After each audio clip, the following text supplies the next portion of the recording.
I am, for the record, Delegate Michelle Guyton, District 42B in Baltimore County, and I am thrilled to present you, unfortunately not Orange Crush, which sounded great, but a very important bill today, House Bill 368, to officially recognize May as Maryland Native Plant Month. Now, Maryland is not the first to have native plants, but we are one of the best at trying to get rid of our invasives and understanding the importance of them. And we do a lot of that work over across the street, across the hall in ENT. So, what we are asking is that the governor for the past 3 years has actually named either May or April as Native Plant Month in Maryland, but we would like for this to be an official commemoration. Right? Sometimes the date for the month changes and it's kind of inconsistent and they don't know until the last minute. So officially declaring May, which is also Mother's Day and the best time to plant your native plants, right? As Maryland Native Plant Month will give our nurseries and our farmers consistency and the ability to better promote what they grow and for us to educate the public about the benefits of choosing native plants over invasives. So House Bill, 368 has no fiscal note, but has enormous positive economic and environmental impacts for the state. And I'm hoping that someone will ask one of my colleagues here how much it costs Maryland to try to eradicate those invasive plants every year. So House Bill 368 declares May Maryland Native Plant Month. The nurseries and the wholesalers will benefit. Locally grown flowers and plants will be chosen over the plants that we often import and that also have environmental impacts on our state negatively. So each year Maryland spends millions and millions and millions of dollars combating the effect of invasive plants. This bill will also help educate the public about the importance of native over invasive. So it's a pro-business, pro-environment bill that benefits everyone with an annual declaration. And for these reasons, I urge your favorable report on House Bill 368. Thank you so much. And I apologize if I get up and run. It's because I have to vote on some of your bills. Who would like to go next? Thank you.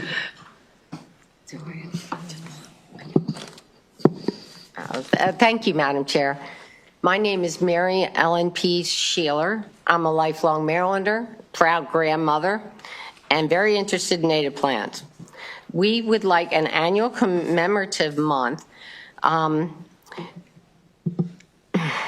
Sorry, I'm going to start over. An annual commemorative month that Maryland's businesses and communities can depend on year after year after year, because it will create opportunities to engage the public in sort of interesting, fun, hands-on opportunities that by default lead to greater public awareness about the benefits of native plants, it heightened enthusiasm for native plants and all the benefits to our environment. So as Delegate Guyton said, we are grateful to Governor Moore. He's issued a proclamation declaring Maryland Native Plant Month 2 years in April, and then this year he, I'll turn it right side up, did it for May, and there's a good reason for that. So the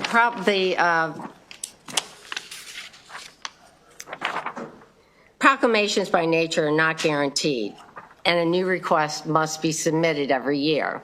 So this uncertainty does not provide enough notice for community groups to plan activities or for nurseries to plan adequate inventory in advance. They just don't know it's coming for sure. Conversely, a law like HB 368 is permanent and everyone can count on it. And it's this inherent predictability that is the ticket to providing the nurseries, retailers, wholesalers, growers, the assurance they need to grow adequate inventory to meet this increased demand by raising more awareness. And best of all, HB 368 is bipartisan. It imposes zero mandates and will not cost our government or taxpayers a dime either. Was that my button? Can you give us your name for the record, please? Mary Ellen Pease Sheeler. All right, thank you so much. I appreciate you. Who would like to go next? Marie. Okay. I'm Marie Laporte with the Maryland Sierra Club, and we support HB 368, which will serve to educate Marylanders about the critical importance of native plants to wildlife, Maryland ecosystems, and humans, and will provide a great business opportunity for the Maryland nursery trade. Like tossing a pebble into water, this annual proclamation will have a much larger ripple effect. Native plants are the keystone food for much of our wildlife, including important native pollinators. Of the 100 crops that supply 90% of human nutrition, over 70 require bee pollination.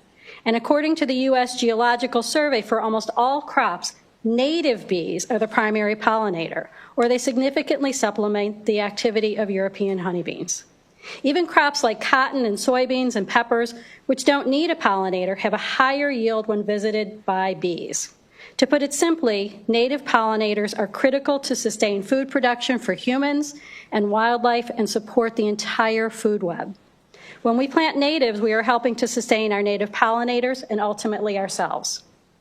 In addition, 75% of North American plant species require an insect, frequently bees, to pollinate them and enable that plant to reproduce. Without these pollinators, these plants will die out. Imagine our world without 3/4 of our plants. Scientists estimate that there are 8 million species on the planet. But unfortunately, at least 1 million are expected to be extinct by 2050, maybe even as much as a third.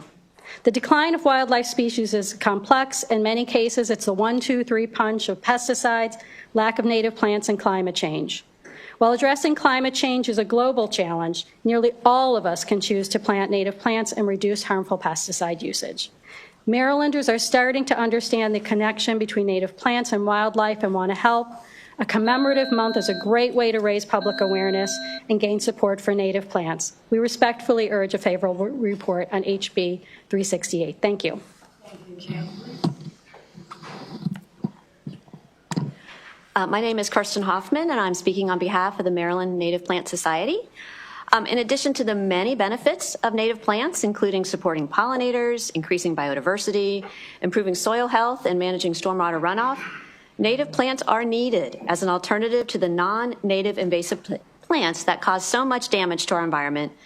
As we face the dual challenges of habitat loss and climate change, we need native plants more than ever.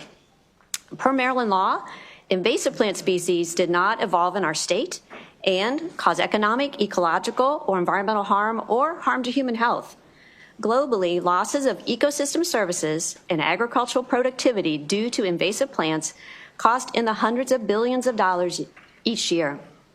In Maryland, the cost to control and remove invasives to farmers and property owners is ever increasing. One of the most pervasive invasive plants in our state, English ivy, aggressively colonizes the ground and the tree canopy. English ivy in the tops of trees blocks sunlight and impedes photosynthesis, weakening trees. In windy weather, the additional weight of the ivy topples trees, creating a hazard to people and property. English ivy is also a reservoir for bacterial leaf scorch, which threatens oak, elm, and maple trees. A Maryland Native Plant Month could help promote native alternatives to English ivy. The native vine, Virginia creeper, is an excellent alternative, as are native ground covers like wild ginger, American alum root, and Christmas fern.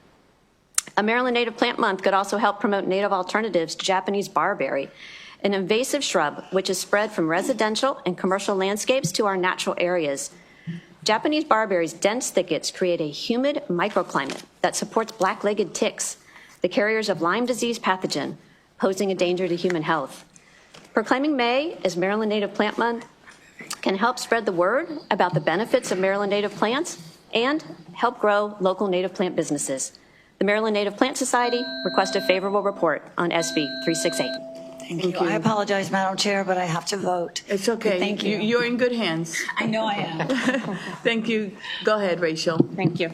Madam Chair, Madam Vice Chair, members of the committee. So again, Rachel Jones, the Director of Government Relations for the Maryland Department of Agriculture. MDA highly supports this bill. We understand that the promotion of native plants is going to make it easier for folks across Maryland to understand just how critical biodiversity and pollinators are to the food ecosystem here in our state. Over the past decade, lots of bills have been passed over in ENT, as Delegate Guyton already shared, that give us the ability as an agency to not only further regulate invasive species, but also to promote and market native plants here in the state of Maryland so that we can talk about the importance of ensuring that our pollinators, the bees and butterflies and things like that, have the proper habitat in order to continue doing their work so that we can promote again, biodiversity in our agricultural ecosystem. Plants native to Maryland include elderberry and sunflowers and our beloved black-eyed Susan, the state flower. And so Maryland farmers already recognize the role that pollinators have and native plants have, and many of them are doing their job to make sure that there's a little bit of that kind of diversity on their farms. So we would love the opportunity with this type of designation for the state to have school systems and different organizations also be promoting that so that we can help make sure that all of our folks across the state are educated and understand the importance of native plants. Approximately 1/3 of our food supply relies on pollinating birds and animals and insects. And so we'd really love to see this designation pass so that we can have an opportunity to continue to partner with folks all across the state, not just our farmers and gardeners and plant enthusiasts, but all Marylanders, to make sure they understand the important role that pollinators and native plants have in our state. And with that, MDA would request a favorable report. Thank you very much. Who's next? I guess everyone testify here. Let me open it up for questions. Any questions from this panel?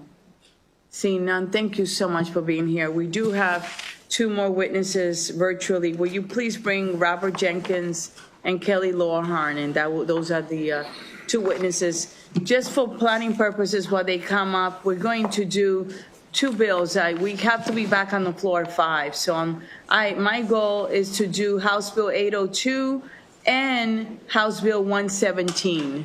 Okay. Any other delegates in here? Besides, I saw you. Anyone else? All right. So those are the 2 we're going to take after this bill. Yes, Mr. Jenkins, will you be so kind and get started?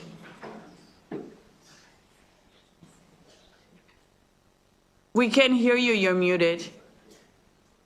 Apologies for that. Thank It's you very okay. much, Madam Chairman, Vice Chair Cullison, members of the Health and Government Operations Committee. Blue Water Baltimore is an environmental organization whose mission is to restore the quality of Baltimore's rivers, streams, and harbor to foster a healthy environment and a strong economy and thriving communities within our region. A core part of our work is operating Herring Run Nursery, and that's where I come in. I am the manager at Herring Run Nursery. We specialize in plants that are native in the Chesapeake watershed and in Maryland. We offer typically more than 250 varieties of plants that are native throughout the season. Our nursery staff is responsible for engaging and educating Baltimore communities about the many benefits and uses of these native plants. In the past decade, we have seen an increase in the number of residents interested in utilizing native plants. Annually, about 25% of our customers are new to use of Maryland native plants and to shopping at the nursery, and our sales have steadily increased. And while we typically see interest in Maryland native plants and planting most of the year, the busiest time of year for the industry as a whole, and what we have seen is in May. And in 2024, last year, 1/3 of our net sales occurred during May. By designating an entire month to plants indigenous to Maryland, House Bill 368 creates an opportunity within the industry for more sustained, focused, and fun programs, educating residents about native plants, and a build-up to peak sales season of May as Maryland Native Plant Month. With that being designated as Plant Month, Maryland Native Plant Month, HB 368 will increase interest in native plants and provide economic benefit of increased spring sales. We urge a favorable report on House Bill 368. Thanks for your time and attention. Thank you. Are there any questions for this witness? Seeing none, thank you so much for being with us today. We appreciate you. Next, let's go to the next witness. Is the next witness there? Kelly Lawhorn. She's not here. Let the record reflect that I did call her. This concludes the bill hearing on House Bill 368.